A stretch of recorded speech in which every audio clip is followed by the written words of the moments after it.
ऐसा लगता है जैसे कुछ देशों के अंदर गर्मी बहुत ज्यादा हो गई है और ये निकलकर युद्ध का रूप लेने जा रही है। अब एक नंबर ईरान और अजरबैजान का भी सामने आ गया है। ईरान और अजरबैजान में होगी जंग और क्या इसमें भूमिका है इजराइल की, जानेंगे यहाँ पे कौन सा खेल चल रहा है। जहाँ एक तरफ ये सब कुछ हो रहा है तो वहीं दूसरी तरफ अरुणाचल प्रदेश में उतरे अमित शाह तो सीडीएस पहुँच गए राफेल के बेस में और इन सब के बीच में अमेरिका भारत की सेना उतर रही है। बॉर्डर पे क्या नया खेल हो रहा है, जानेंगे जियोपॉलिटिक्स में क्या कुछ चल रहा है। आइए जानते हैं इन खबरों को विस्तार से। ये जो स्क्रीन पर मैप देख रहे हैं ना आप, एक तरफ आपको अजरबैजान दिख रहा है, दूसरी तरफ ईरान दिख रहा है, बीच में ये अर्मेनिया भी दिख रहा है। अजरबैजान और अर्मेनिया की दुश्मनी तो जग जाहिर है, लेकिन आपने कम ही सुना होगा कि ईरान के साथ भी अजरबैजान की दुश्मनी है। अजरबैजान और ईरान में पहले इतनी गहरी दुश्मनी नहीं थी जो अब होने लगी है और अब दुश्मनी गहराने के पीछे कारण है। कारण बहुत सारे हैं। एक तो ईरान का एक इलाका है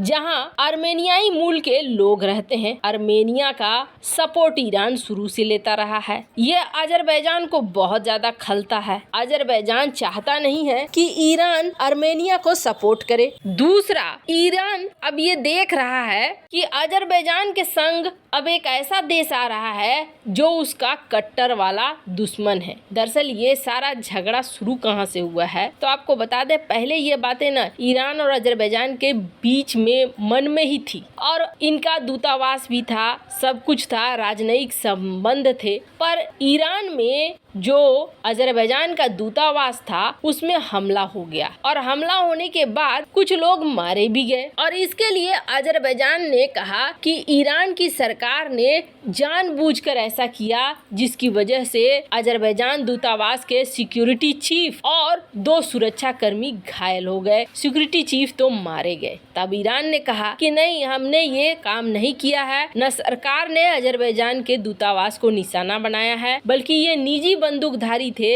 ईरान सरकार की इसमें कोई भूमिका नहीं है, इसलिए हम दोनों के बीच राजनयिक संबंधों को मत लाओ, इसे खराब मत करो। लेकिन अजरबैजान के राष्ट्रपति अलीलेव ने कहा कि ये आतंकवादी घटना है और हम तेहरान में अपने दूतावास को बंद कर रहे हैं। दूतावास से सारे लोगों को बुला लिया गया और यहाँ से शुरू हुआ एक बीज कि आने वाले समय में युद्ध की तरफ भड़केगा। अब आगे क्या हुआ? आगे ये हुआ कि अजरबैजान ने अब अचानक से 6 नागरिकों को निकाल कर बाहर फेंक दिया है और इन 6 नागरिकों पर आरोप लगाया गया है कि ये ईरान की जासूसी एजेंसी से जुड़े हुए हैं और देश के अंदर तख्ता पलट की साजिश रच रहे थे। अब यहाँ पर 6 नागरिकों के साथ ये सब कुछ हो रहा है तो इसका गुस्सा टूट रहा है ईरान के दूतावास पर। इन्होंने ईरान के डिप्लोमेट्स को 4 डिप्लोमेट को देश से निष्कासित कर दिया और कहा कि तुमने जो ये किया है, तुम्हारे एजेंसी हमारे यहाँ तख्ता पलट कराने की कोशिश कर रही है। मतलब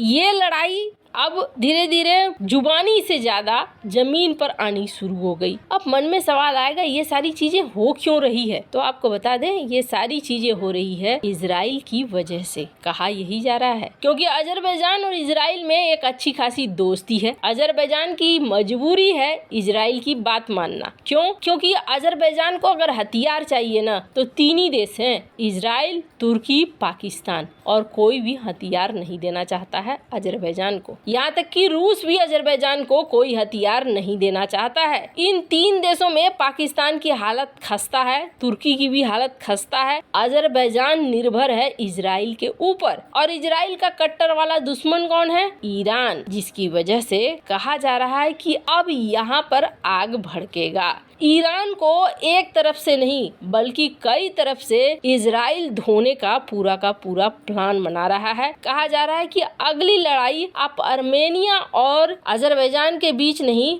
बल्कि ईरान और अजरबैजान के बीच में देख सकते हैं। खैर, जिस तरह की जियोपॉलिटिक्स चल रही है ये सब कुछ हो सकता है आने वाले समय में। पर यहाँ बॉर्डर पर भी एक बड़ा खेल चल रहा है। दरअसल इस वक्त ना एक अजीब सी स्थिति बनी हुई है। भारत के अरुणाचल प्रदेश पर बड़ा क्लेम किया। चाइना ने नाम भी बदल दिए 11 जगहों के, और बदले में भारत के गृह मंत्री अमित शाह पहुंच गए अरुणाचल प्रदेश और वहां पर एक बड़े बॉर्डर गांव की घोषणा भी कर दी। ठीक ठाक पैसे खर्च करने की बात भी कह दी और उस जमीन पर खड़े होकर उन्होंने दिखाया कि ये हमारी जमीन है, इस पर हमारा दावा है। ये जहां एक तरफ अरुणाचल प्रदेश में हो रहा था, तो वहीं दूसरी तरफ भारत का ये जो इलाका देखते हैं ना, जिसे कहा जाता है सिलीगुड़ी कॉरिडोर, यहाँ पर एक हासीमारा एयरबेस है और इस एयरबेस में तैनाती है राफेल विमानों की। अब ये आप समझ लीजिए कि कितना महत्वपूर्ण है कि अभी इस वक्त इस इलाके के दौरे पर पहुंचे हुए हैं हमारे CDS chief of defence staff general Anil Chauhan. ये यहाँ पर ईस्टर्न सेक्टर में पहुंचे हुए हैं। इस हाई टेंशन के बीच में सिलीगुड़ी कॉरिडोर में वो देख रहे हैं कि हमारे स्क्वाड्रन की किस तरीके से तैयारी है। अगर ये मामला आगे बढ़ता है, लड़ाई की तरफ बढ़ता है, तो हम किस तरीके से एक्शन लेंगे। खैर, चिकन नेक वो जगह है जहां बार बार कई बार कहा गया है कि चाइना सोचता है कि इस चिकन नेक को तोड़कर अलग कर दें ताकि भारत कमजोर हो जाए और नॉर्थ ईस्ट का इलाका जो है वो अलग थलग पड़ जाए। अब CDS अनिल चौहान यहाँ पहुँचे हैं तो मामला कुछ तो जरूर चल रहा है। सिर्फ इतना ही नहीं हुआ है, बल्कि अमेरिका और भारत आज से ही अपनी सेना उतारने वाले थे। हालांकि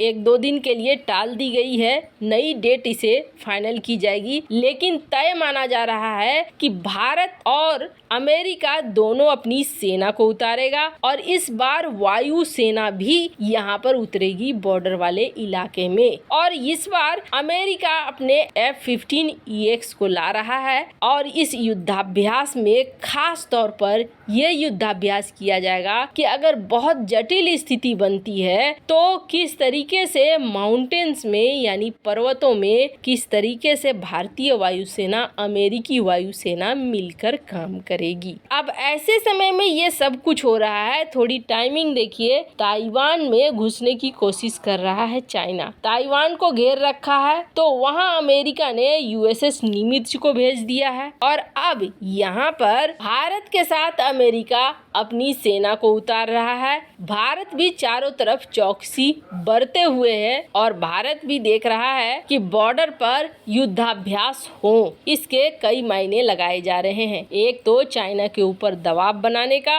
कि अगर कुछ ऐसा होता है तो हम भी युद्ध के लिए तैयार हैं। तो दूसरा, क्या आपको लगता है कि अगर ताइवान पे हमला हो तो भारत को भी अपना फ्रंट खोल देना चाहिए? कमेंट कर अपनी राय जरूर बताएं। जल्द मिलते हैं अगले वीडियो में नई खबर के साथ।